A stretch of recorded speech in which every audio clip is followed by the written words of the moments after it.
Hello, this is Darrell Gunter with another episode of Leadership with Darrell W. Gunter. And today I am so pleased to have on a new author, Mr. Craig Portis, who's the author of Proud to Sell. And as you know, in this program, I always love to talk about sales. Craig, welcome to the program, and thank you for interrupting your schedule to come on and talk about your book, Proud to Sell, and your thoughts on sales leadership. Thank you, Darrell. So great to be with you today. And thank you for this opportunity. Oh, absolutely. So, can you share with our audience a little bit about your background, education, experience? You bet. Yeah, so I'm originally from Memphis, Tennessee, and I grew up there, and I've lived in different parts of the country. But I like to say, as far as education goes, I started off at the School of Hard Knocks. Had a little bit of a challenging upbringing, which I definitely think I bring into my sales career now. I would say like the tenacity and the grit, the straight up grit that I had to have growing up like I did, has been extremely valuable to me. So I started off in sales before I ever even got a formal education. We were discussing earlier, I got with these guys who were in this shoe business, this crazy shoe business that I went to high school with, and we ended up going all over the southeast of the United States, like from Texas to Georgia to Florida, Alabama, um, and selling shoes on street corners. And it was hardcore. It's a very intense business, and but there is a system to it. And I learned about really more than anything else. Like I look at sales as like a behavioral science almost. And so even today, in a completely different kind of professional services world that I'm in, um, you know, I still have the insight of behavior. What makes somebody decide to buy something when they do? What are those little triggers? And that can be for for a stick of gum, as that all the way up to multi-million-dollar capital improvement projects. And those sales cycles are much different, but at the end of the day, somebody's making a decision to spend money. So I've always been very curious about why that happens, and so I eventually did leave Memphis, and I went out to Utah with a stop in Florida, but actually started my school, my education journey at Broward College in Florida, in Fort Lauderdale, and then I moved out to Utah to finish my bachelor's and then go straight for an MBA at Utah State University. So I then pretty quickly got into the media business. I've sold everything. I feel like I've sold like, services, products, a little bit of travel and tourism in there. But for the last 15 years or so, I've been in the media business selling, working in local media outlets, all the way up to some even global sized companies selling different forms of media. It really focused nowadays on tradition or on digital media, and new media, but certainly have a background in traditional media like TV, radio, outdoor, and things of that nature. So What a great background. And I tell you, selling shoes, was there a particular brand of shoe that you were selling? I'm curious because yeah. that I think that's such a great product to sell because you can see somebody walking down the street and say, wait a minute, hey, we got some good shoes here. Yeah, we definitely, so the brand wise, it's funny that, yeah, hopefully there was nothing, illegal going on with our shoe business, but they were like what you would call knockoffs. Oh, They were like imitation. So, they look like Air Jordans, but there's no Nike symbol, but they look like it, and was the quality up to Nike standards? No, but the price was right. And right. so, That's right. yeah, so everything, and that's something else I learned too. No matter what you're selling, like the quality and the value has to match the pricing. And I deal with that every single day. If pricing is not right on spot on, you're going to have some issues. So it's really got to match the value of what you're selling. And I think going back to those days, that was a great business because people needed shoes, families needed shoes. I was able to, I still remember moms coming up to me with like 5 kids that needed shoes for the school year. And I would love to talk with them and help them make a little deal to help them get shoes for their kids for school.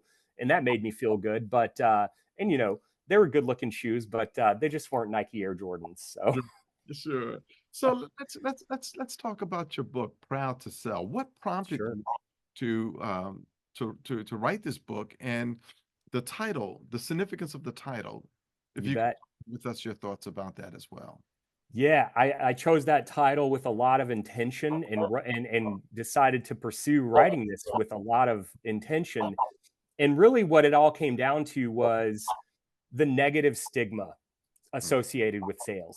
And anyone who's been in that role, whether you've been in a car dealership, uh, on the street corner selling shoes, work selling pharmaceuticals, it doesn't matter. Every sales rep has dealt with the negative stigma, i.e., the customer or even people that aren't your customers almost looking down on you for being in sales. Like, and that negative stigma unfortunately has been perpetuated not just by pop culture and movies, but also by us sales reps in these moments of weakness where we glorify Glenn Ross and Alec Baldwin's character always be closing. I mean, you hear that thrown around every day on sales teams, right? Always be closing. And it's a joke and people do it as a flippant remark, but there's that little subtle reality or truth to it that, hey, like one thing I like to talk about, and I'll credit someone named Lisa McLeod, who wrote a book called Selling with Noble Purpose. She talks about how, like, these internal conversations where you might be sitting around with your guys, always be closing, Craig, or way to close that deal. Would you want the customer in that conversation? How would you feel if a customer, and that always bugged me. I would always have, these internal conversations and be like, yeah, what if a customer was in this sales meeting right now? Would we want them to hear what we're discussing? And I think that's pretty radical. Like, I've never heard anybody say that. So I was like, maybe I need to explore this more and maybe publish and write about this. And that's what I ended up doing. And so, if you don't mind, and I'd like to touch on the let's do. you know, Absolutely. yeah, sort of that pop culture element, because I think that's something that makes this book pretty unique. I mean, I've read a ton of sales books, and I've watched all the sales movies out there. I think if anybody has any suggestions, I'd love to know. But the Tommy Boy, Glenn Ross, right? I write about Tommy Boy. There's a lot of fun in this book too, I think, because I bring up some of these movies. But pop culture hasn't done us any favors for sales reps. The worst and most recent, I would say the biggest blockbuster film that damaged sales was The Wolf of Wall Street. And look what's happened from that. Jordan Belfort went to prison, but now he makes possibly more money than he made back when he was doing crimes as a sales trainer. Everybody wants to know the secrets of the Wolf of Wall Street. How do I close people? How do I get people to do what I want them to do? And my position is, you need to find out what their problems are. It's not all about, your macho kind of alpha male approach, that the pop culture has sold us. And now social media has made that like 100 times worse. Right. So Right. that's basically what it's about. Mhm. And so, when we think about the book, for the reader, what do you hope that the reader will be influenced by, and what type of behaviors would you like to see the reader adopt, if you will? Sure. Yeah, so I think this book is written for people just like me, who either have worked in sales for many years but still struggle. There's like an internal conflict. This was my conflict. It was, you know what? If it comes down to it, Durrell, there's been moments in my career where, and I've had success. I've been in President's Club. I've been account executive of the year and had a lot of success.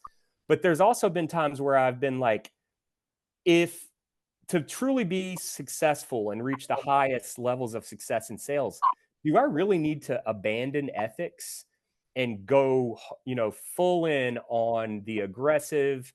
And I mean, I've had sales reps be completely explicit with me about when I get an opportunity to, to slam the client, as in sell them a bunch of stuff, I go for it. I've had, and they brag about this. They're proud of this, right? And the title of the book is intentional in that I want the reader to be proud of their profession and not embarrassed or shamed at being in sales, despite the fact that on those lists of sort of least respected professions, sales is down there with politicians and other notable professions.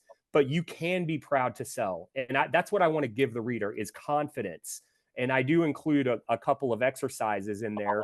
One is the proud to sell promise, which is kind of like a Hippocratic oath like Okay. doctors do for sales, Right. do no harm. And then there's confidence building exercises because confidence is everything to me. And I mean real confidence. I don't mean the fake Grant Cardone and Wolf of Wall Street kind of braggadocious stuff. I mean real confidence from knowing you're out to help the customer. You're not out for yourself. And so I want newer sales reps too, students considering a career in sales, and who may have been influenced by that negative pop culture perception. I want them to find this book and realize, no, this is a legit career. You can be successful. You can make a ton of money, but you can also be fulfilled and not have to walk around with that extra weight on you of that negative stigma. So Absolutely. Absolutely. So let's discuss each chapter if we have enough time to. This is really good. sure. So you talked about the negative stigma of sales and how you want this book to over help people to overcome that. So let's talk about your personal journey and the lessons that you came away with. Sure. Yeah, I mean, I start the book off with a really what was powerful to me, this experience I had at a TV group I was with in the past where we I think every sales rep has probably dealt with, leadership kind of pushing product on you or pushing initiatives and that's all fine and dandy. Where it gets to be a problem is when it is completely removed from, and I've been in B2B sales most of my career. So I'm dealing with SMBs and small business owners. And in Yes. this particular situation, this was a direct product with small business owners where there wasn't much value to this at all. And we all knew that. Mhm. And it was completely one-sided. The TV group needed to monetize overnight inventory. We're talking 12 a.m. to 5 a.m. stuff. They turned around and tried to monetize that when, like I was talking about before with the shoes, the price has to be right. And in most cases, the price for that inventory overnight on TV stations should be $0 because that's how many eyeballs are typically watching it. So they came up with this grand scheme to try to sell that inventory and package it. And the individual that was driving this from a corporate standpoint, to me, was the negative Mhm. stigma of sales personified from the way that they dress. I'm not big on, the Armani suits and the, super fancy. I feel like that is the negative perception of sales. Mhm. That's the negative stigma. And so this individual was that. And so I start off and that experience, I happened to be killing it this year in sales. This was about 2014. Despite my numbers, I still felt so much pressure. And every week, my manager coming around to my desk, have you sold XYZ? Have you done, and it's like, no, but because the clients are actually telling me, Craig, I'll even do a bigger package with you if it's something that I see is going to work. That's how strongly they felt against this. And that just created so much conflict in me between what my boss wants me to do and what's right for the customer. And I have tried to err on the side of doing what's right for the customer my whole career. So there's definitely my personal anecdotes in this book. Mhm. But that's just one example. But I feel like I share that with so many other sales reps who have been pressured to do things that may not be in the customer's best interest. So, yeah, that's my experience. Mm, So, man, okay. So you have a chapter on the impact of media portrayals on sales. yeah, You touched yep. upon it earlier. Did you want to go a little deeper into that aspect? Yeah, like, so in the book, I feel like, I think I think this is a fun book with, like, that's one thing about sales books, some are more fun than others. Some of them are as fun as reading a phone book to before you go to bed, Others, I think I wanted it to have a bit of my personality. I'm a huge fan of pop culture and movies and everything. And with that, I thought it would be fun to include some examples. And so I call out the usual suspects of sales movies in here, which is, Glengarry Glen Ross, The Wolf of Wall Street. But I like to talk about Tommy Boy. There's a particular scene in that book or in that movie where Brian Dennehy, who plays Mr. Callahan, and I'm not going to do any spoilers, but he closes a sale, and it's like the epitome of like the big bad sales guy closing the deal, overcoming the objection, being a smooth talker. And it's just a lot of fun, and then you watch that movie and you get to see, Chris Farley's, journey at becoming a good salesperson and everything. And but those are powerful forces, pop culture, and now with social media, they really shape our perceptions. I mean, I've had so many people, and Darrell, I know you were in sales. Like, you walk into a meeting with a customer and they make certain comments like, like, oh, you're just, I know you really want to make this sell, Darrell, so, and it could just be a joke, but it's a clue into their mindset about sales. And I know that that's driven by pop culture. So that's sort of why I wanted to include that and make it really kind of a pillar of this book. Right. Interesting when you say that. I actually had a customer say that to me, and I said, "No, no, I'm here to solve a problem for you. I said, Exactly. "I'm solving a problem for you. I'm not selling you anything." Exactly. And so going back to the title, Proud to Sell, another thing that prompted me with that title and just the whole book was I started seeing these job titles, marketing consultant, or, I'm an account executive now, which is a good title. It's fine. But people have taken the word sales out of their title or even out of like their department. And I think that we should be, you can be completely open and proud of the word sales and of the profession as long as you are following ethical principles and doing what's right for the client. There should be no shame. So you can be proud to sell. And that's really what I want people to get, because I'll be honest, I think a lot of this is catharsis for me. There were times when I said, what am I doing? I'm making phone calls that interrupt people's day, and I'm trying to get them to spend a bunch of money. Like, I started doubting myself and losing confidence, which that's a sure path to failure in sales is losing confidence. So yeah, I think that understanding that is a big deal. And like you said, you're not here to sell something, really. You are here to solve. I look at myself as a professional problem solver, and doing that and receiving compensation for doing that is completely fine. So That's right. That's right. I focus on needs, features, and benefits.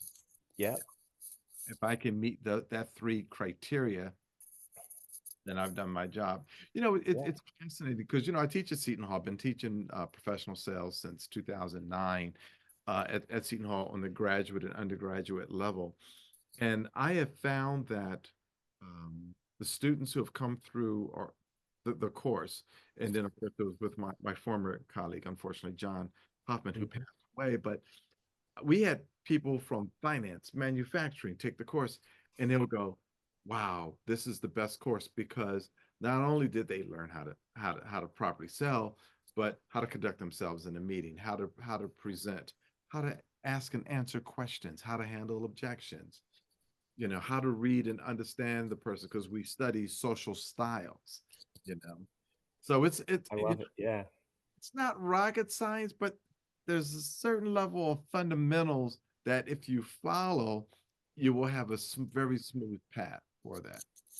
You bet. Yeah, the communications piece, right? Like it's communications, and I think sales is largely communications. It's gotten a lot more quantitative, in recent years and very data driven, which is all fine and dandy. I mean, a quick thing about me too is, back around 2011, 2012, when I was starting my MBA and getting into the media business, which has a lot of numbers, very numbers driven, which is a dichotomy because it's also very artistic. There's, you know, building the ads, the creative side of it, which are all involved, all part of the sales process in media.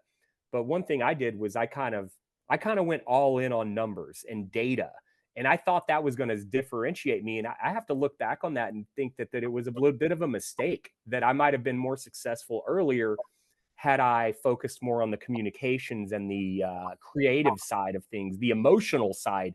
So that's a lot of what I'm doing today is focused on the emotional side and even like the performance art side of sales, which is crazy that I would never associate sales with performance art. But look, wouldn't all salespeople love to get up in front of a billionaire, investor or something and make a pitch, right? And when you're doing that, you're performing. It's You're like an actor. I'm actually looking to get into some community theater right now. I To did, I did, Yes, so there you go. I See, did, yeah, did that, and yeah, it's fun. You know, yeah. it helps you to really look at the different aspects of your personality and accentuate some very good things that might have been buried before. It's so cool to discover this stuff, Darrell. And one there's a Kristen Roderick, who I'll call out, who I worked with at Town Square Media for a couple years. She would always come into the room with such a presence, and like she did a lot of trainings for us, and she had such a presence about her. Mm. And not too much long after I met her, guess what I found out about her? She's into acting, and she's into filmmaking. And I'm like, I put the two and two together, and I was like, I gotta look into this acting thing, because I look at salespeople too. I mean, we all do, and we say, this person. One of the things in the book is a question, that a powerful question, which is, would you buy from you? Look in the mirror to get yourself, if you're going into a meeting, would you buy from you? And so you kind of put the hat on of the buyer, or the consumer in that. And this, going back to Kristen, I would absolutely feel comfortable, confident in her. And she's not just acting; she's a real professional. But it's the delivery and the communication of what your value is that I'm working on to Mhm. this day. So you So, know, we're running out of time, but we still have 6 minutes left. Uh, okay. but when you have this chapter on overcoming the damage of media on the perception of sales perceptions, what are some of the best practices that you cover in the book that talks about how to overcome that? Really, Durrell, it's leading by example. And I hope that this little book and those who read it and believe in it, will be the counteracting force, because the force we're up against is incredibly powerful. And so, to overcome that, we need to start sort of a movement. And I know I'm not the only one out there, but I spend a good amount of time trying to find like-minded people and organizations. And so we need to come together to really tell this story and promote that as a counteracting force. So there's a few people on social media that I truly believe in, who are doing the right thing. Yourself, Lisa McLeod, Dale Dupree, who has a company called the Sales Rebellion, who's really changing the game and the narrative around sales. And so I would say the best practices are, follow these individuals and take that with you every day in your sales journey. So you started a sales group on, and Yeah. what group? Yeah, it's just hashtag proud2sell, the number two, just like the book. It's on LinkedIn. If you just search that, you should be able to find that group and join it. And I'm publishing content, not as often as I want to, but I think I publish some pretty funny content. Also, it's entertaining, even if it's just me making a fool of myself. But I try to challenge this. I try to challenge the stereotypical sales narrative out there, and offer some insight. And again, I tell people I am a quota carrying, as of today at least, fully employed sales rep. I work for a company. I'm not just a writer. I'm not just an author. I do this every day. So I think my perspective can help help people Absolutely. with their day-to-day sales journey. So we're running out of time, but we do have Yep. time to talk about, which I love this chapter, the power of humble leadership and the pitfalls of ego in sales. If you can talk Yeah. to. Yeah, I think that chapter really is a tribute to the book Good to Great by Jim Collins, which I picked up in around 2008. And that book really was a building block in my life and my career, because I grew up in like the 90s, and all of the pop culture stuff about success. I'll use the name Donald Trump. Everybody, before he got into politics too, like I mean, like he was, in my generation, like he was the CEO, the real estate guy, and like what success was. Bill that he didn't even write.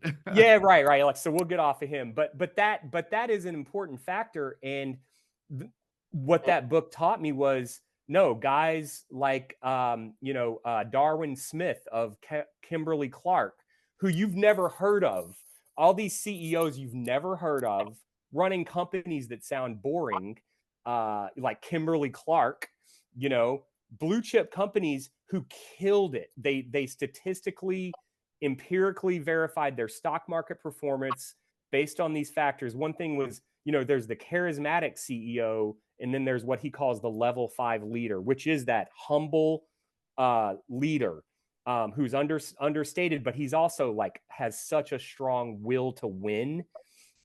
But he doesn't care about how he's seen. They care about the work, they care about the results. They don't care about the CEO that also gets a lot of publicity. That's kind of the charismatic, is Lee Iacocca back in the day, right? And they talk about, and the results that Chrysler got weren't great. They went through some crises back in the 80s and 90s with the K car and all that stuff. Right. But Lee Iacocca was out there on a public relations tour. That's right. And so, yeah, so that's really, I try to use the examples from CEOs and big companies and just translate that into sales. So the guy with the suit and the Ferrari, like, I wouldn't pay too much attention to him. I might pay attention to the quiet guy who's consistent, what's he all about, and you might learn a lot from the quiet guy. So the humble guy. Well, Craig, that wraps up our show for today. I want to thank you for coming on the program. We're here with Mr. Craig Portis, author of Proud to Sell. Again, really appreciate all of your insights and your time coming on the program. You bet. Thank you so much, Darrell, for having me. Well, that wraps it up on Leadership with Darrell W. Gunter. And if you've missed any part of this broadcast or podcast, you can go to Podbean, Spotify, and Apple iTunes and listen to all of our 350 plus shows. Have a great day, but remember, leadership begins with you.